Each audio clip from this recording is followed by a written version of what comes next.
नमस्कार दोस्तों। Daily news India 1.0 में आपका बहुत बहुत स्वागत है। दोस्तों, आज इसरो की बात करेंगे और IRNSS जो सैटेलाइट्स हैं उसकी बात भी करेंगे।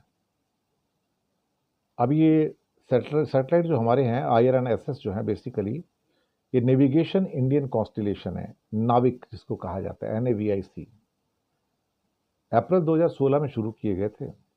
मोदी जी ने बड़ी धूमधाम से कहा था कि अब हमारे अपने सिस्टम्स होंगे, हमारे अपने GPS सिस्टम्स होंगे। तो करीब करीब 10-11 जो थे, 11 छोड़ दिए गए थे अब तक, 11। लेकिन जब छोड़े जाते हैं तो खबर आ जाती है आपके पास कि हाँ जी, सफलतापूर्वक हमने रॉकेट को छोड़ दिया और सैटेलाइट को आकाश में स्थापित कर दिया। ये खबर आती है आपके पास।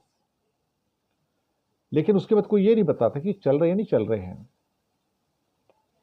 और जब इस हफ्ते में एक खबर आई कि जो एक GPS सिस्टम लागू हुआ था जिसमें कहा जा रहा था गडकरी साहब के द्वारा कि जो टोल टैक्स है ना, सैटेलाइट से पकड़ा जाएगा, वो जैसे बाकी दुनिया में होता है, और टोल टैक्स हट जाएंगे।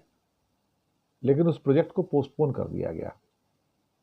2 दिन पहले पोस्टपोन कर दिया गया। कारण क्या बताया गया कि हम विदेशी सैटेलाइट पे डिपेंड नहीं करना चाहते, और जो इंडियन IRNSS की जो सीरीज है सारी, Indian regional navigation satellite system जिसको कहता है Indian regional navigation satellite system, उसके करीब 11 हमारे सैटेलाइट आकाश में हैं 2014 के बाद से। तो पता लगा 11 में से 6 काम ही नहीं कर रहे हैं, नॉन फंक्शनल। मैं तो बड़ा हैरान हो गया। मैंने कहा नहीं, तो कभी इन्फॉर्म तो किया नहीं जाता, लोगों को बताया नहीं जाता कि आपके सैटेलाइट तो काम ही नहीं कर रहे हैं, वो तो जंग पड़े ऊपर जाके। तो फिर शक होता है कि क्या इनके अंदर कलपुर्जे ठीक लगाए जाते हैं, या छोड़ दिया तो बस भूल गए, लोगों को बता दिया, खुश हो गए, बधाइयां मिल गई, राष्ट्रपति ने बधाई दे दी, प्रधानमंत्री ने बधाई दे दी, रॉकेट ऊपर चला गया, भारत की बड़ी तरक्की हो रही है। पता लगा तो काम ही नहीं कर रहे हो। तो गडकरी साहब ने बताया भाई जो हमारा सिस्टम है वो इसलिए काम नहीं कर सकता, अब विदेश पे हम डिपेंड नहीं करेंगे, इंडियन पे डिपेंड करेंगे, उसमें टाइम लगेगा, क्योंकि हमारे 11 में 6 तो काम ही नहीं कर रहे हैं। इनको नाविक का नाम दिया गया था कि navigation with Indian constellation system, और ये धरती से करीब 1500 किलोमीटर ऊपर स्थित रहते हैं, घूमते रहते हैं।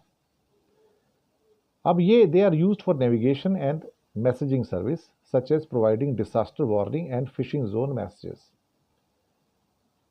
The satellites have two hardware paths, main and redundant, to ensure that signal is diverted to the redundant subsystem in case of failure. अब वो बताते हैं कि भाई कुछ तो काम कर रहे हैं और कुछ काम ही नहीं कर रहे हैं। 11 में से 6 तो काम ही नहीं कर रहे हैं, मॉल फंक्शन, डेड है बिल्कुल। उनकी जो क्लॉक है वहां पर, एक एटॉमिक क्लॉक होती है उसके अंदर, वो मॉल फंक्शन कर रही है, चलती नहीं है साहब। अब इंडिया में तो वो एटॉमिक क्लॉक बनती नहीं, बाहर से मंगाते होंगे कहीं से, घटिया क्वालिटी की मंगा ली होगी, कहीं से लगा दी होगी। अब ये सवाल तो कोई करता ही नहीं इसरो से, भाई भाई आपके 11 सैटेलाइट आपने छोड़े पिछले 10 साल में, उसमें 5-6 तो काम ही नहीं कर रहे आपके। अब मुश्किल से 5 काम कर रहे हैं, 5 में से फुल्ली काम कर रहे नहीं कर रहे ये भी नहीं पता, वो भी पार्टली काम कर रहे होंगे। मुझे लगता है कि इसरो की जो असफलताएं हैं वो इसरो के अपने लोगों की, साइंटिस्ट की वजह से नहीं है, बल्कि उनका जो एक लिमिटेड बजट है ना, वो शायद उनको मजबूर करता है कि वो टॉप क्वालिटी की चीज़ें मार्केट से खरीद ना पाए। अदरवाइज मेरे लिए भी एक शौक की बात थी पहली बार कि भाई 11 में से 6 सैटेलाइट काम ही नहीं कर रहे हैं, डेड है। क्या कहा जाए साहब, क्या किसी की जवाबदेही है?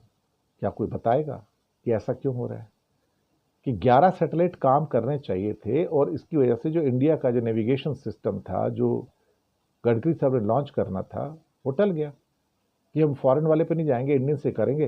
तो पता लगा इंडियन सिस्टम तो भैया 11 हो या 20 सैटेलाइट चाहिए, वो तो आपके अगले 20 साल तक नहीं होंगे। अगर यही हाल रहा तो अगले 20 साल तक नहीं होंगे। तो इसका मतलब ये है कि शायद हो सकता है कोई दबाव आया होगा गडकरी साहब के ऊपर, दबाव इस बात का कि आप टोल टैक्स हटा दोगे तो हमारा क्या होगा, वहां से जो पैसा निकलता है, ब्लैक मनी निकलता है, उसका क्या होगा भाई अल्टीमेटली। या हो सकता है कई और ऐसे लोग होंगे, वो कहेंगे भी हमारी गाड़ियां भी पकड़ी जाएंगी उसके अंदर। तो यहाँ तो ये हाल है कि जो राष्ट्रपति की गाड़ी आएगी वो भी ट्रैक हो जाएगी इसमें, तो भैया आप भी टोल टैक्स दो। यहाँ तो एग्जाम्पशन किसी की होगी नहीं ना। फिर बाद में आपको ऐसे स्टिकर लगाने पड़ेंगे जो एग्जम्प्टेड स्टिकर होंगे, वो सरकार देगी तो देगी, नहीं देगी तो नहीं देगी। ये चक्कर है सारा का सारा। लेकिन 11 सैटेलाइट में 6 मॉल फंक्शनिंग कर रहे हैं और डेड हैं, कर ही नहीं है, मेरे लिए शौक की बात है। मुझे लगता है सभी भारत के लोगों के लिए शौक की बात होनी चाहिए कि इसरो के जो सफलता है उसके पीछे का जो असफलता का एक काला पेज है, वो बहुत कुछ कहता है। और ये भी तो लोगों को बताना चाहिए कि इसरो यहाँ पर नाकामयाब क्यों है। शुक्रिया आपका।